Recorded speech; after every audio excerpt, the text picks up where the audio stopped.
सागु यही नाटी केवल पूजा उपवास दिन शुणा मिले। साधारणतः पूजा उपवास समस्ते ए सागु चकटा सागु खीरी किंबा सागु खिचुड़ी करते किंतु आम आज एक नुआ जिनस करवा जोटा कि सागु परोटा। यहाँ बहुत नरम होता है और बहुत टेस्टी भी होता है। चलतु करवा सागु परोटा।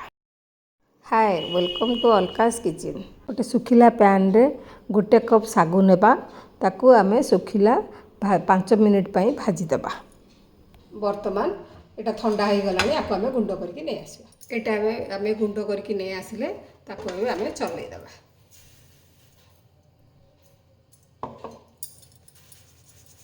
से आलू को ग्रेट करके नवा। यहाँ हूँ सीजा आलू मु 2टा सीजा आलू देसी सेटा ग्रेट करके नवा।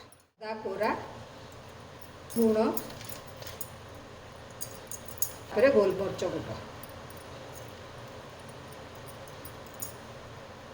पत्र कटा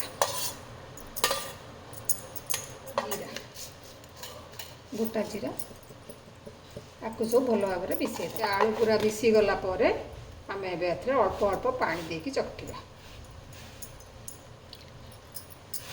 पानी पूरा कम दे चकटिबे। यह अटा चकटा ठारू टिके नरम चकटा हम। बर्तमान यहाँ चकटी हो गला। यहाँ एतिकी नरम हम चकटा। अधा घंटे पर देखा से केते नरम अच्छी। जदि सुखा लगुथबो तबे आउ टिके पानी देकी ताको आउ टिके चकटी देबे। एहीपरी गुला करी ताको घोड़ेकी रखिबा। सागु गुलारू गोटे गोटे नबा ताको धीरे धीरे से सागुर अटा देकी बेलिया। टिके धीरे धीरे बेलिबे कारण ये टिके फाटी थाए। तेणु आपण साइज पाई व्यस्त हेनी। आपको जेकोसी गोटे घोड़णी कि डब्बा खोल आपको साइज करके काटिदेवे। यहाँ एतिकी बेलला को ये घोड़णी चापीदेवे। साइड गुड़ाक बाहर करदे। देखो केमती गोल गरम तावारे रुटी को दबा ताको अल्प समय पर उल्टेबा। देखो केमती बॉल भाया से फुली जाऊँगी। यहाँ को आम घी देकी भाजवा।